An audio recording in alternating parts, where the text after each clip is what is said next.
welcome back to my channel. So today we are going to discuss about activation energy. That is the basic part of third semester chemistry. Okay, this is unit first and second part. Now we are discuss about the activation energy. What is the activation energy? Who discovered activation energy? The term activation energy was first introduced by Swedish scientist that named Svante Arrhenius in 1889. इसको आप ऐसे लिख सकते हो कि कौन किया था? Svante Arrhenius. कब किए थे? 1889। ओके, नथिंग, ज़्यादा लिखने की ज़रूरत नहीं है, थोड़ा ऐसे लिखेंगे अच्छा लगेगा नोट्स में। नाउ देखेंगे क्या है। Activation energy is the minimum energy that must be provided by the reactant, okay, in the order of start the chemical reaction so that they can reach temporary transition state and convert into product.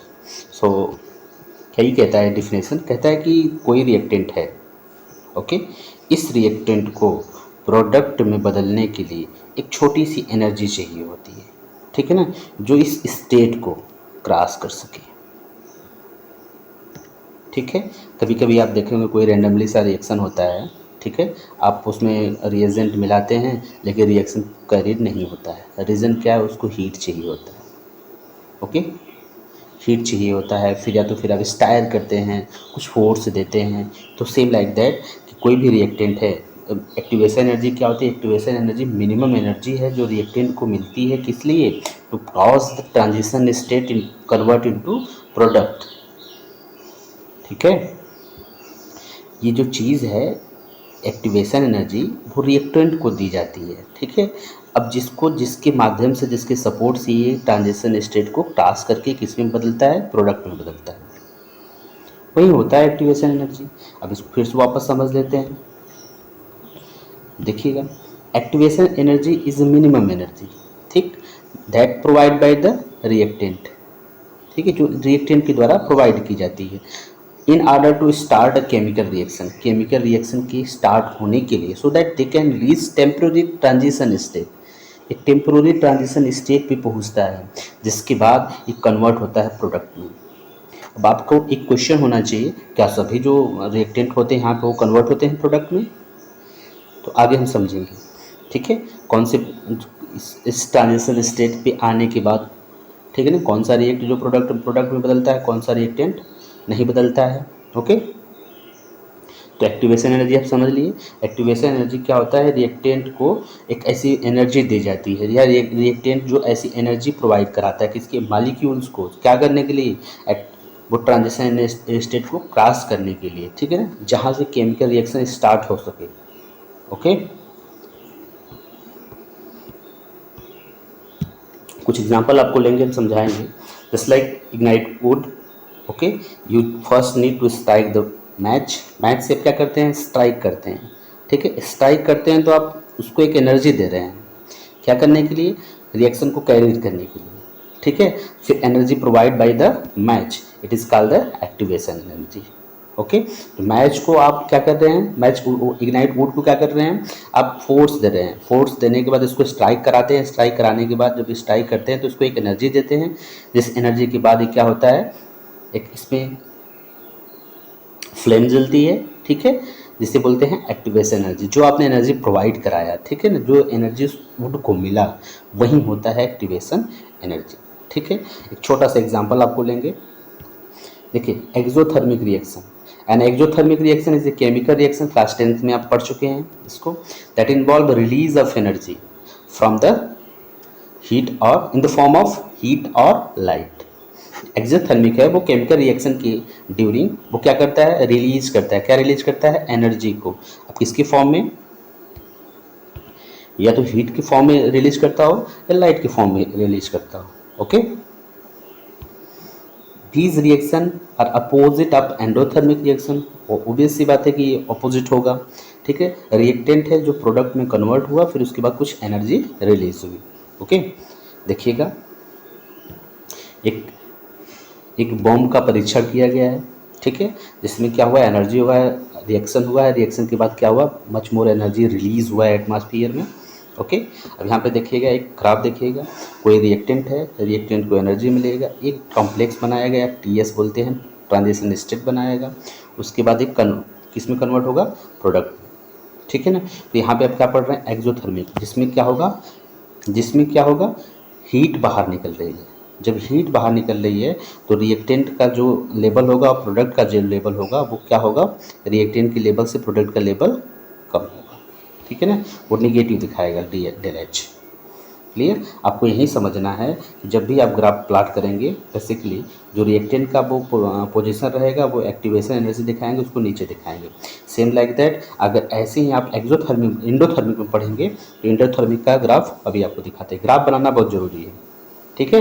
Endothermic reaction क्या कहता है, endothermic reaction are chemical reaction in which reactant absorb heat. Okay, एक प्रकार का एक chemical reaction होता है जिसमें जो रिएक्टेंट होते हैं वो एनर्जी को एब्जॉर्ब करते हैं। क्या करने के लिए, कहाँ से, सराउंडिंग से, अपने एटमॉस्फेयर से, टू फॉर्म अ प्रोडक्ट। क्या बनाने के लिए, प्रोडक्ट बनाने के लिए, जिसमें क्या होता है, यूनिवर्सल होता है। अब इसका ग्राफ देख लीजिएगा। जैसा मैंने बताया कि जब आप इसका ग्राफ बनाएंगे तो यहाँ पे जो रिएक्टेंट का पोजीशन होगा वो इससे क्यों होगा, क्योंकि इसको चाहिए होगा हीट। सॉरी, ये सराउंडिंग से क्या करेगा, देखिएगा, ये सराउंडिंग से वन सेकेंड एब्जॉर्ब करेगा हीट को। ठीक है ना, इंडोथर्मिक। एक्सोथर्मिक में क्या होता था, हीट बाहर निकलती है, ये क्या करेगा, हीट एब्जॉर्ब करेगा। जब हीट एब्जॉर्ब करेगा तो इसका जो डेल एच आएगा वो पॉजिटिव आएगा। ओके, जब भी आप ग्राफ प्लॉट करेंगे तो प्लॉट करने पर अब रिएक्टेंट को आप क्या करिएगा, प्रोडक्ट की कंपेरिजन में नीचे दिखाइएगा, इसको दिखाइएगा। ओके, कंपेरिजन करके इसको अच्छे से ग्राफ समझिएगा। ठीक है, अब आगे चलते हैं, समझते हैं कि क्या है डिफिनेशन अपने पास, जिसमें आपको बताया जा रहा है कि एक दो दिखाया गया है। आप ऐसा क्या लिए हैं, कोनिकल फ्लास्क लिए हैं। फ्लास्क में आप क्या कर रहे हैं, एक रिएक्शन को दिखाया गया है जिसमें से हीट बाहर निकल रही है, चारों तरफ से हीट बाहर निकल रही है। ठीक है ना, जिससे वे वेसल होगा, जो कोनिकल फ्लास्क होगा, आप बाहर से टच करेंगे तो हीट फील होगा, वार्म फील होगा।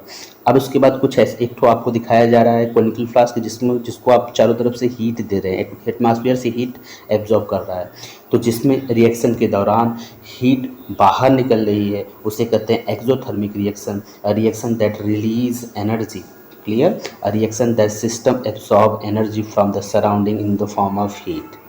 Okay, this is a total activation energy discussion in which we can say that activation energy एक प्रकार की ऐसी एनर्जी होती है जिसमें रिएक्टेंट को चाहिए होता है क्या,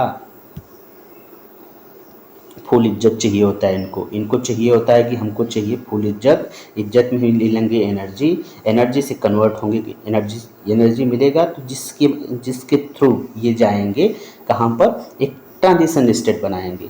अगर सफिशिएंट एनर्जी रहा तो ये प्रोडक्ट में कन्वर्ट होंगे, सफिशिएंट एनर्जी नहीं रहा तो प्रोडक्ट में कन्वर्ट नहीं होंगे। तो वंस अगेन दोबारा हम समझते हैं कि आपको फिर ग्राफ प्लॉट करना होगा, दो चीज़ पढ़ना होता है, एक्सोथर्मिक और इंडोथर्मिक। जब ये जो फिलहाल में जो आप देख रहे हैं वो इंडोथर्मिक के लिए होगा। ठीक है ना, और अगर बाकी इधर तो प्रोडक्ट रिएक्टेंट यहाँ होगा, ये यहाँ होगा, तो ये क्या होगा, एक्सोथर्मिक। जैसा कि मैंने आपको ग्राफ में समझाया है, उसको आप अच्छे से नोट्स में बनाइएगा, समझिएगा। फाइनली एक्टिवेशन एनर्जी खत्म हो गई। अब समझते हैं collision theory, that is most important for the BSc third semester in the purpose of exam. Okay, now समझते हैं कि क्या होता है कोलिजन थियरी। कोलिजन थियरी अगर हिंदी आपका यूपी बोर्ड से बिलोंग करते हैं तो कोलिजन थियरी कहता है टकराव का सिद्धांत। ठीक है ना, अब टकराव का सिद्धांत आप बोलेंगे टकराव का सिद्धांत केमिस्ट्री में कहाँ आ गया, बहुत अच्छे से आता है टकराव का सिद्धांत। टकराव का सिद्धांत ये बताता है कि ये जो कोलिजन हो रहा है, ठीक है ना, लेट अस सपोज कि हम एक मिनट के लिए एग्जांपल समझते हैं। आप बस एग्जांपल रिप्लाई अपने पास रखिएगा, क्योंकि देखिएगा अगर एक छोटा सा पार्टिकल लेते हैं, कितना सा बड़ा सा पार्टिकल लेते हैं।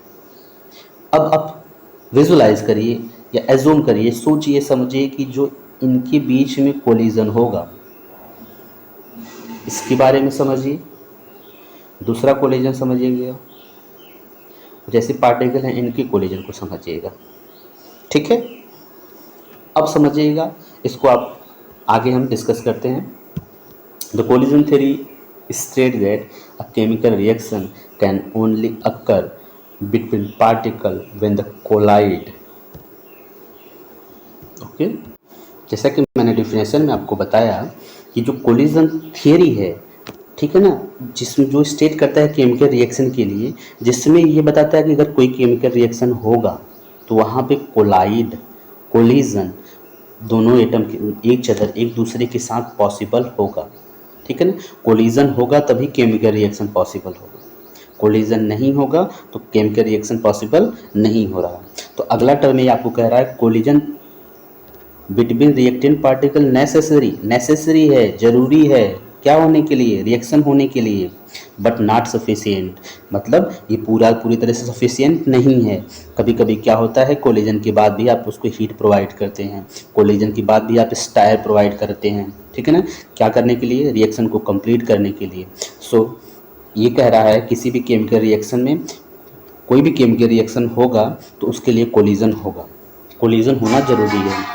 ठीक है, तो जो कोलिजन है किसके बीच में, रिएक्टेंट पार्टिकल के बीच में, तो ये नेसेसरी होता है। ठीक है, लेकिन सफिशिएंट नहीं होता, ये कोलिजन थ्योरी कहती है।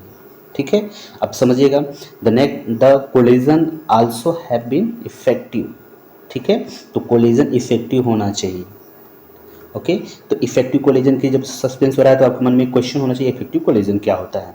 ठीक है, तो मैंने एक बताया अभी आपको एग्जाम्पल, एक छोटा सा पार्टिकल लिया, एक बड़ा सा पार्टिकल लिया, जब इनके बीच में आप कोलिजन कराएंगे तो आप बोलते हैं ना कि जब कोई छोटा बच्चा होता है, कोई बड़ा सा बच्चा होता है, दोनों के बीच में जब लड़ाई झगड़ा होता है या फिर बोलते तो कुश्ती होता है, तो वहाँ पे आप बोलते हो ये अनफेयर कुश्ती है, ये अनफेयर है। क्यों अनफेयर है, क्योंकि बोलते हो बच्चा छोटा है, ये इतना बड़ा है। तो सेम लाइक दैट यहाँ पे जो कोलिजन होगा वो कोलिजन क्या होगा, अनइफेक्टिव कोलिजन होगा। If the both have the same size, same capability, तो यहाँ पे जो कोलिजन होगा वो कोलिजन क्या होगा, इफेक्टिव कोलिजन होगा। That's so I want to explain that कि जो इफेक्टिव कोलिजन है, इसमें जो है कोलिजन के बाद जो प्रोडक्ट, वो जो ट्रांजिशन स्टेट बनता है, कोलिजन के बाद जो ट्रांजिशन स्टेट होता है ना जी, यहाँ पे ट्रांजिशन स्टेट अगर इफेक्टिव कोलिजन रहा तो ये ट्रांजिशन स्टेट क्रॉस करके प्रोडक्ट बनाएंगे। इफेक्टिव कोलिजन नहीं रहा तो इनके पास इतनी एनर्जी नहीं होती कि जो टीएस स्टेज को क्रॉस करके। फिर जो कोलिजन होता है, दो तरह का कोलिजन होता है। कौन कौन सी कोलिजन हो गया, एक इफेक्टिव कोलिजन हो गया, एक क्या हो गया, नॉन इफेक्टिव कोलिजन। ठीक है, अब समझते हैं कब इफेक्टिव कोलिजन होगा, कब नॉन इफेक्टिव कोलिजन होगा। ठीक है, यहाँ पे समझते हैं एक चीज़, अगर जो कंसंट्रेशन ऑफ है मालिक्यूल्स का, अगर मालिक्यूल्स का जो कंसंट्रेशन है वो कम होगा, ठीक है, तो उनके बीच में जो कोलिजन होगा बहुत कम कोलिजन होगा। अगर कंसंट्रेशन ज़्यादा हुआ तो उनके बीच में कोलिजन क्या होगा, ज़्यादा होगा। Okay, now next topic is, ये देखिए आपको एक कोलिजन दिखाया जा रहा है कि इसमें दिखाया जा रहा है कि एक कोई कंपाउंड है, ठीक है, एक कंपाउंड, सेम कंपाउंड आपस में कोलिजन कर रहे हैं, तो यहाँ पे नो रिएक्शन दिखा रहा है। अब कोई कंपाउंड है, एक कंपाउंड सी वाला दिखाया जा रहा है, ऑक्सीजन वाला दिखाया जा रहा है। जब कार्बन और ऑक्सीजन आपस में रिएक्शन किए तो ये जो कोलिजन है वो क्या हो गया, इफेक्टिव कोलिजन में आएगा। तो क्या बनाएगा, CO2 बनाएगा। तो यहाँ पे एक रिएक्शन होगा। ठीक है ना, एक क्या होता है कि जो साइड ओरिएंटेड होता है ना, अगर सेम साइड, अच्छे साइड से रिएक्शन हो रहा है, कोलिजन हो रहा है तो प्रोडक्ट बनेगा। ये साइड ओरिएंटेशन की बात बताया जा रहा है कि जो साइज है वो, सॉरी, जो इनकी एरिया है, गुड एरिया जो होती है, वहाँ पे जब रिएक्शन करेंगे तो ये क्या बनाएंगे, कोई रिएक्शन। अगर गुड एरिया है तो रिएक्शन से प्रोडक्ट बनाएंगे, अच्छी एरिया नहीं है तो रिएक्शन से। अब आपको समझना चाहिए कि अच्छी एरिया क्या है क्या नहीं है। लेट सपोज कि हमको प्रोडक्ट बनाना है, ठीक है, अब हमको प्रोडक्ट बनाना है, हमको जो डिजायरेबल प्रोडक्ट है वो AB है, बट कोलिजन हो रहा है AC से। ठीक है, यहाँ पे रिएक्शन होगा नहीं, हम तो अपनी जो डिजायरेबल प्रोडक्ट है उस हिसाब से बोलेंगे रिएक्शन नहीं हो रहा है। अगर लेट सपोज कि जो कोलिजन हो रहा है वो A और B के बीच में हो रहा है, तो वहाँ पे जो कोलिजन होगा, डिजायरेबल प्रोडक्ट है वो AB तो बन रहा है, तो हम बोलेंगे ये जो कोलिजन है वो इफेक्टिव कोलिजन है। क्लियर, एग्जाम्पल में आप लिखिएगा, कुछ एग्जाम्पल के, कुछ कोलिजन के हम वो दिए हैं आपको, एग्जाम्पल दिए हैं, देखिएगा यहाँ पे। वो था कि high concentration depend, how to collision theory depends on the concentration. Okay, this is how the collision theory depend on the temperature. If the temperature is higher then the collision is much higher, if the temperature is lower then the collision is much lower. अब समझिएगा real life example में, whenever you make a tea, जब आप कभी क्या होते हैं, जब टी बनाते हैं, चाय बनाते हैं, तो बर्नर पे जब गैस बर्नर क्या होगा, लो होगा, तो वो जो चाय की वो जो मूवमेंट होता है वो बहुत स्लो होता है। फिर थोड़ा सा हाई कर दीजिए, आप एक्सपेरिमेंट करिए इसको। जब हाई करेंगे तो उनके बीच में कोलिजन बहुत तगड़ा सा होता है, बहुत तेज़ होता है। जब कोलिजन ज़्यादा होगा तो प्रोडक्ट बनने की वो जो पॉसिबिलिटी है वो ज़्यादा हो जाती है। तो यहाँ पे देखिएगा, particle have less kinetic energy. जो पार्टिकल जो लेस काइनेटिक एनर्जी रखते हैं वो कोलिजन क्या करते हैं, वो उसका जो मेकिंग कोलिजन लोअर एनर्जी, तो जो कोलिजन होगा बहुत लो होगा, ठीक है ना। अब वो जो कोलिजन होगा उसके बीच में जो सक्सेसफुल की बात होती है, जो इफेक्टिव कोलिजन की बात होती है, वो बहुत कम होगा, ठीक है ना। यहाँ पे जो इफेक्टिव कोलिजन है बहुत ही ज़्यादा होगा, ठीक है। अब इसकी जो काइनेटिक एनर्जी है वो ज़्यादा है। जब काइनेटिक एनर्जी ज़्यादा होगा तो उनके बीच में कोलिजन ज़्यादा होगा, जब कोलिजन ज़्यादा होगा तो प्रोडक्ट बनने की पॉसिबिलिटी ज़्यादा होगी। ओके, तो इसमें जो फास्टर रेट ऑफ रिएक्शन होगा और इसका जो रेट ऑफ रिएक्शन होगा वो स्लो होगा। तो दो टर्म आप कंडीशन पढ़े, एक कंसंट्रेशन का पढ़े, फिर उसके बाद आप टेम्परेचर का पढ़े। कंसंट्रेशन बढ़ रहा था, कोलिजन बढ़ रहा था, टेम्परेचर बढ़ रहा था, कोलिजन बढ़ रहा था। और जब कोलिजन बढ़ रहा है तो प्रोडक्ट बनने की जो पॉसिबिलिटीज है वो ज़्यादा होगी। नेक्स्ट वन समझिएगा, एग्जाम्पल के लिए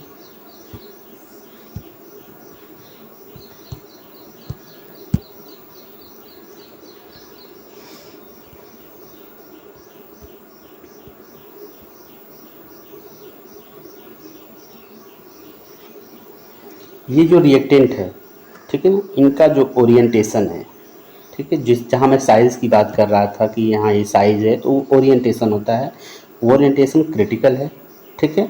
अब देखिएगा, कोई कोई रिएक्टेंट इधर से जा रहा है, रिएक्टेंट से, इनके बीच में जब वो एक एक्टिवेटेड कॉम्प्लेक्स बनाएंगे या इनके बीच में जो कोलिजन होगा, ठीक है ना, कोलिजन हो रहा है, तो देखिएगा कोलिजन किस हिसाब से बढ़ रहा है कि जो दो एन है वो आपस में कोलिजन करके एन टू बना दिया, और तीन ये लोग आपस में कोलिजन करके क्या बना दिए, या NO2 बना दिए, ठीक है। तो ये प्रोडक्ट बदल गए। तो सभी रिएक्टेंट, जितने भी रिएक्टेंट हैं, एक बार इनका कोलिजन होगा, जो एक्टिवेटेड कॉम्प्लेक्स बनाएंगे, एक्टिवेटेड कॉम्प्लेक्स से क्या बनाएंगे, प्रोडक्ट। इस जो एग्जांपल का मतलब है, जो फिगर का हम आपको समझाना चाहते हैं, इसमें यही समझाना चाहते हैं कि इनके बीच में कोलिजन होगा, कोलिजन के बाद एक्टिवेटेड कॉम्प्लेक्स बनेगा, एक्टिवेटेड कॉम्प्लेक्स के बाद आपको क्या बनेगा, प्रोडक्ट बनेगा, ठीक है। अब समझिएगा, आप इसको देखते हुए अच्छे से। अगर कभी कभी क्या होता है कि बॉल बैट के अच्छे पोजीशन पे लगता है, तो यहाँ पे बहुत दूर जो बॉल है अच्छी डिस्टेंस कवर करती है, तब आप बोलते हैं कि बड़ा अच्छा जगह बैट पे लगा हुआ है बॉल। तो सेम वैसे ही तक इनका कोलिजन है वो यहाँ पे इफेक्टिव कोलिजन हुआ है। अगर यही बॉल यहाँ पे लगती है या यही बॉल का नीचे लोअर पोजीशन ऑफ बैट लगती है, तो वहाँ पे क्या होता है, अच्छी जगह पे डिस्टेंस ट्रेवल नहीं करता है बॉल। जब डिस्टेंस ट्रेवल नहीं करता है तो आप बोलते हैं ओ बैट तो अच्छे से लगा नहीं, तो बैट पे अच्छे से लगा नहीं तो वहाँ पे कोलिजन इफेक्टिव नहीं हुआ। ओके, समझिएगा आगे। Collision theory basically depends on two factor, effective collision and ineffective collision. यही इंपॉर्टेंट है आपको डेफिनेशन के लिए। आप क्या करिएगा, आप ये आपको ओवरऑल रिव्यू देंगे तो आपको समझ में आएगा।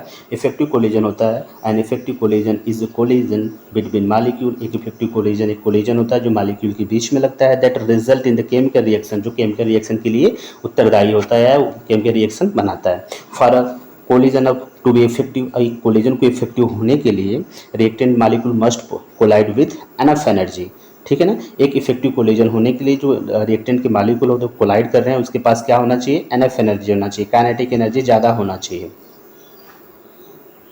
अगर काइनेटिक एनर्जी ज़्यादा रहा तभी कोलिजन होगा, जब कोलिजन होगा तो इफेक्टिव होगा, प्रोडक्ट बनाएगा। And with current orientation, current orientation, orientation in the sense कि जब आपको मैंने बताया कि जब कोई प्रोडक्ट है, ठीक है, आपको ए बी का एग्जांपल दिया था, ए सी, और इसमें जो आपको प्रोडक्ट चाहिए वो ए बी चाहिए। अगर इनका ओरिएंटेशन सी के साथ हो रहा है तो आपको डिजायरेबल प्रोडक्ट नहीं मिलेगा, इफेक्टिव कोलिजन आप उसको नहीं कहोगे।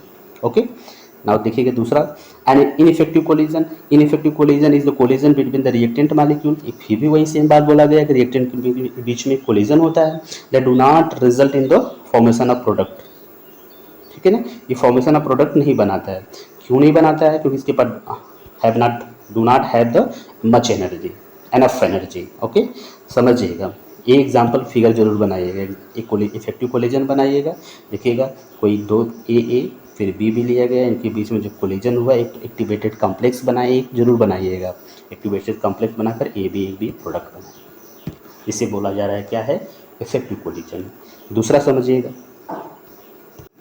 दूसरे में समझिएगा आप कि जो इनइफेक्टिव कोलिजन है वो इनइफेक्टिव कोलिजन कैसा कोलिजन होता है। लेट अस सपोज क्या करना है, आप देखिएगा सामने कि कोई रिएक्टेंट है और इधर क्या है, रिएक्टेंट है। जब दोनों रिएक्टेंट आपस में रिएक्शन कर रहे हैं, प्रॉपर ओरिएंटेशन नहीं हो रहा है, ए बी के साथ हो रहा है, ये वाला वैसे ही रह जा रहा है, रिएक्शन कर ही नहीं रहा है, ओरिएंटेशन सही नहीं है। तो जब ए एक्टिवेटेड कॉम्प्लेक्स है, फिर उसके बाद जो प्रोडक्ट बन रहा है वो ए बन जा रहा है, बी वापस वही मिल जा रहा है, तो हमको जो प्रोडक्ट चाहिए ए बी वो बन ही नहीं रहा है, तो हम कैसे बोलेंगे ये इफेक्टिव कोलिजन है।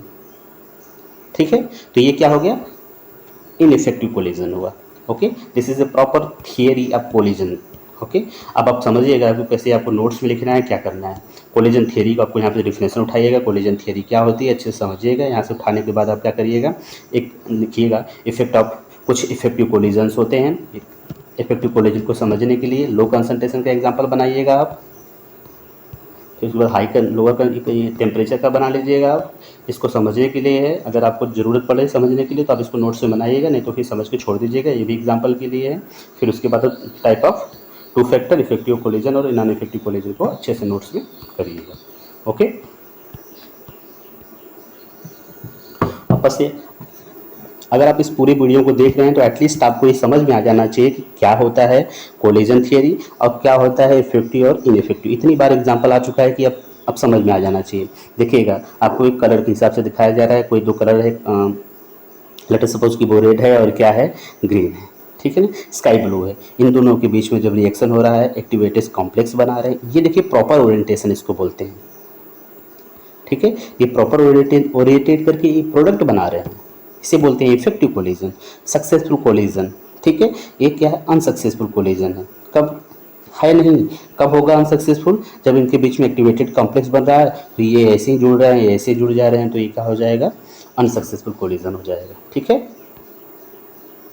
एक लास्ट टर्म है जो बहुत ही इंपॉर्टेंट टर्म है आपको समझने के लिए, transition state theory. It is also known as activated complex. इसे क्या कहते हैं, एक्टिवेटेड कॉम्प्लेक्स कहते हैं। कैसे कहते हैं, this theory, activated complex theory, okay, TST is the model use to chemistry to explain the rate of elementary reaction. अब इसका यूज किस लिए किया जाता है, एलिमेंट्री किसी भी रिएक्शन के रेट को निकालने के लिए। कौन सा रिएक्शन है, एलिमेंट्री रिएक्शन है। ठीक है ना, अब देखिए यहाँ पे देखिएगा, it focus on the activated complex. अब यहाँ पे डेफिनेशन देखिए, a state is form during the reaction. एक ऐसा स्टेट है जो रिएक्शन के दौरान बनता है। ठीक है, it is a complex between, complex मतलब संधि होती है, हिंदी बुलाता है, या फिर आप बोलेंगे बीच का होता है। ठीक है, कोई प्रोडक्ट ए बन रहा है, कोई बी बन रहा है, उसमें जाने से लिए आप वाया जो बोलते हैं कि यहाँ जाने के लिए उसका यूज वो कॉम्प्लेक्स होता है। Complex between reactant and product, ये क्या होता है, किसी भी रिएक्टेंट और प्रोडक्ट का क्या होता है, कॉम्प्लेक्स है। सभी अगर आप कोई रिएक्टेंट है प्रोडक्ट में कन्वर्ट हो रहा है तो वो एक्टिवेटेड कॉम्प्लेक्स जरूर बनाएगा। ठीक है, तो आप सिंपल से कहिएगा, it is a state form during the reaction. Transition state theory provide a way to understand how the reaction occur. ये क्या करता है, वे प्रोवाइड कर रहा है, किस लिए, कैसे रिएक्शन हो रहा है, एस्टिमेट द रिएक्शन रेट, और रिएक्शन रेट को बताता है। ठीक है ना, तो ओवरऑल आप समझ सकते हैं TS स्टेट क्या होता है, ट्रांजिशन स्टेट क्या होता है। ट्रांजिशन स्टेट थ्योरी बताती है कि ये जो स्टेट होता है, ये क्या होता है, स्टेट होता है जो कॉम्प्लेक्स होता है, किसका, रिएक्टेंट और प्रोडक्ट का। कोई भी रिएक्टेंट अगर प्रोडक्ट में बदल रहा है तो वहाँ पे एक क्या बनेगा, एक ट्रांजिशन स्टेट बनेगा। ओके, आगे समझिएगा। जैसा कि आपको पिछली बार एग्जांपल में बहुत सारा एग्जांपल आपको बताया गया, ये एनर्जी का ग्राफ है, इधर क्या है, रिएक्शन प्रोग्रेस हो रहा है, यहाँ पे रिएक्शन स्टार्ट होता है। जब रिएक्शन स्टार्ट होता है तो अच्छी कोलिजन हो या इसको एनर्जी प्रोवाइड कराया जाए, वट एवर जो भी कुछ किया जा रहा है, तो ये एक स्टेट बनाएगा। ठीक है ना, इस स्टेट को बोलते हैं ट्रांजिशन स्टेट या फिर एक्टिवेटेड कॉम्प्लेक्स। ठीक है ना। अगर इसके पास सफिस कोई भी रिएक्टेंट है, उसके पास अगर यहाँ से सफिशिएंट या कोलिजन वॉटेवर जैसी भी एनर्जी मिल रही है, अगर उसका जो एनर्जी है वो टी एस स्टेट को क्रॉस करने के लिए है, अगर टी एस स्टेट को क्रॉस कर गया तो आप फाइनल प्रोडक्ट बनेगा। टी एस स्टेट को क्रॉस नहीं कर पाया तो फाइनल प्रोडक्ट नहीं बनेगा, ये क्या हो जाएगा, वापस चला जाएगा या फिर डिकम्पोज हो जाएगा। ठीक है, इनके बीच में जो डिस्टेंस है वो इसको बोलते हैं एक्टिवेशन एनर्जी। एक्टिवेशन एनर्जी क्या है, minimum energy required to initiate the reaction. Initiate मतलब स्टार्ट करने के लिए, ठीक है ना, टू द रिएक्टेंट। रिएक्टेंट को एक अभिक्रिया के स्टार्ट करने के लिए जो ऊर्जा चाहिए होती है वही होता है एक्टिवेशन एनर्जी। ठीक है, तो टी एस स्टेट क्या हो गया,